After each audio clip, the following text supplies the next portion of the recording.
Bom dia, tudo bem, meus amores? Bom, agora nós vamos começar a apostilinha do segundo bimestre, tá? Já peguem aí, lá na página 3. Nós vamos ver um tipo de texto que nós vamos usar muito no ensino médio, que se usa muito em vestibulares e Enem. Nós chamamos de texto dissertativo, tá? Então, nosso segundo bimestre abre com um texto dissertação escolar, porque nós temos vários tipos de dissertação. A dissertação de uma...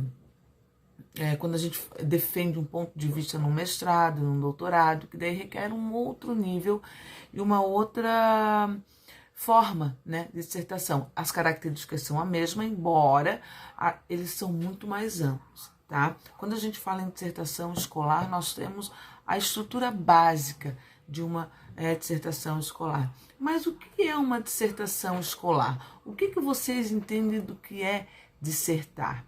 Dissertar é organizar as suas ideias, palavras, textos, raciocínios, dados e fatos num texto, tá? Então, assim, quando a gente utiliza aquelas orações subordinadas que nós estudamos, as orações coordenadas, quando nós utilizamos de conjunções, elas vão dar toda uma organização do texto quando você quer defender alguma coisa. Então, logo o texto dissertativo é um texto de raciocínio, porque você vai ter um tema e você vai defender aquele tema. E aí nós temos as características básicas desse texto e nós temos também a estrutura básica desse texto escolar, tá? Quando a gente fala de estrutura básica de uma dissertação, ela é composta por 3 partes: a introdução, o desenvolvimento e a conclusão.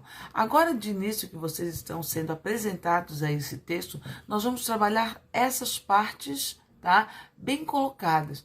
Lá no ensino médio, lá no 9º ano, no ensino médio, a gente começa a dividir essas partes, que daí nós vamos adaptando ela conforme a avaliação que os nossos professores, né, os nossos avaliadores lá de instituições, do Enem, né, tem a partir disso. Aí a gente vai moldando vocês. Mas, a princípio, essa estrutura básica, que é a introdução, desenvolvimento e a conclusão, nós vamos trabalhar agora. E o que é a introdução? A introdução se coloca como a ideia-chave que vocês vão defender. Vamos supor que a prof vai lá e dá um tema para vocês, tá? Vamos falar sobre a pandemia do coronavírus. Cada um tem uma ideia. Eu tenho uma ideia sobre isso, você tem uma ideia sobre aquilo, a Milena tem uma ideia, o Bernardo tem outra, o João tem outra, o Gabriel Medeiros tem outra. O que nos diferencia? A nossa argumentação, né? Então, nós temos um ponto de vista. Na introdução é isso, é colocar a nossa ideia para ser defendida. Então, na introdução, a gente coloca a ideia-chave, né? E aí a gente vai desenvolver lá no nosso desenvolvimento. Isso na introdução. Aí tem... aqui no slide está dizendo, eu botei uma atençãozinha para vocês, ó. A tese não deve ser confundida com o tema. O tema é uma coisa, a tese é outra, tá? Ela é uma proposição sobre o tema, um posicionamento muito claro e fácil de ser absorvido pelo leitor, em torno da qual se desenvolvem os argumentos que tentam comprová-la. Então, eu vou colocar minha ideia sobre isso lá na introdução, tá? E aí eu vou perguntar, mas por que tu acha isso? E quando eu respondo, eu justifico isso, aí eu venho para o meu desenvolvimento. Quando eu quero dar essa justificativa, esse porquê, eu vou explicar a minha tese que foi colocada na introdução. Então, nesse momento, a gente coloca o que a gente chama de argumento. Você vai convencer o leitor. Como é que eu vou convencer ele? Eu vou persuadir ele? Como é que eu vou comprar ele para minha ideia? Tu vai ter que convencer ele dessa ideia, tá? Então, quando a gente coloca os argumentos, sempre tem alguém que pensa como a gente, né? São dados específicos.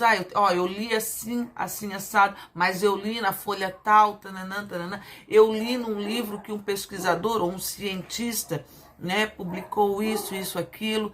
Então, isso são defesas. Lá na página 6, no desenvolvimento, na parte de desenvolvimento, a gente tem lá assim, ó, tipos de argumentos. Então, os argumentos, eles têm que estar dentro do desenvolvimento, no segundo parágrafo. O primeiro parágrafo é só para introdução e para tese. O segundo parágrafo, então, eu tenho esse desenvolvimento, que é onde eu vou argumentar, que é quando eu vou argumentar, vou defender a minha ideia colocada no primeiro parágrafo, tá?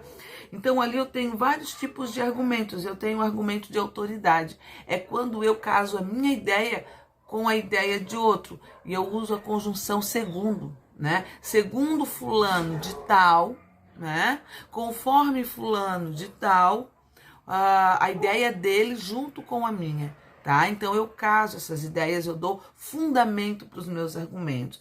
E o outro é o raciocínio lógico.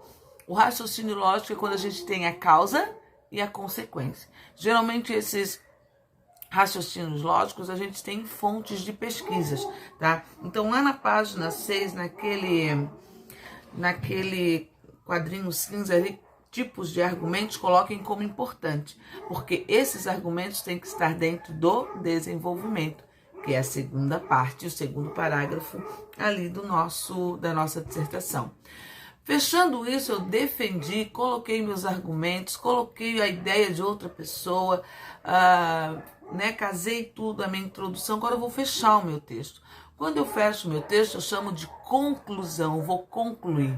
Quando eu concluo, eu não posso mencionar tudo, eu não posso mencionar alguma coisa nova. Eu tenho que olhar para o meu texto anteriormente, eu tenho que olhar lá para a minha introdução, para o meu desenvolvimento, fazer um parâmetro geral do que eu falei e fechar a minha ideia, tá? Então, a conclusão é a parte final do texto, como diz aqui no slide que eu preparei para vocês.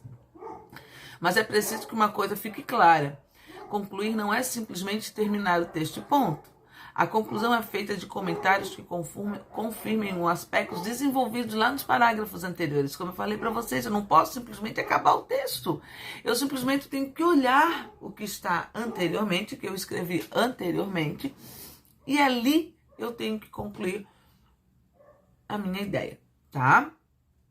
O meu texto. É o momento de oferecer uma solução ou demonstrar algum tipo de expectativa em relação à sua tese e ao assunto como um todo. Geralmente, os textos do Enem, eles requerem uma solução. Mesmo porque o Enem, ele é uma instituição que ele é inclusiva e ela quer que você dê uma solução àquele problema, tá? Que vai ser mencionado. Mas a gente tem que perceber que nem sempre o Enem, nem sempre tem um problema ali. Às vezes, né, dependendo do tema, eles não querem um problema somente. Não é só Enem, não é só dissertação, né? Nós temos, por exemplo, a UFSC, que é o DESC, que nem sempre eles apontam um problema. Às vezes eles querem simplesmente você dentro do texto ali, ponto.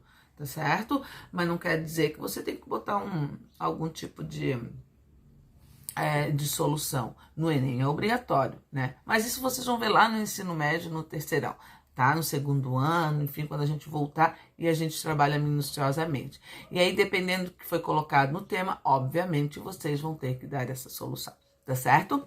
Bom, aí, fechando ali, ó, os modalizadores na página 7 são os modos de como vocês têm que utilizar ao inserir um desenvolvimento, né? A ideia de vocês, tá? E aí eu quero que vocês façam as atividades, tá? Da página, deixa eu ver aqui. Tem um texto lá da página 3, que é uma dissertação escrita por um aluno, por um concorrente lá pelo Enem, tá? E bem legal, vocês vão ler esse texto e vão responder a página 4 até a página... Não. Eu quero até a página 10, tá? Da página 4 à página 10, por enquanto. Depois a gente faz junto, que nós vamos ter aula ao vivo, né? Então, a gente faz junto as outras questões e tiramos as dúvidas, tá bom? Gente, ó, façam as atividades certinho, tá? Os slides vão estar aqui colocados para vocês. Um bom dia para vocês. Estou aqui para tirar as dúvidas. Vamos fazer junto, vamos tirar as dúvidas, vamos trabalhar juntos esse tipo de texto que é muito importante, tá bom? Beijinhos e até!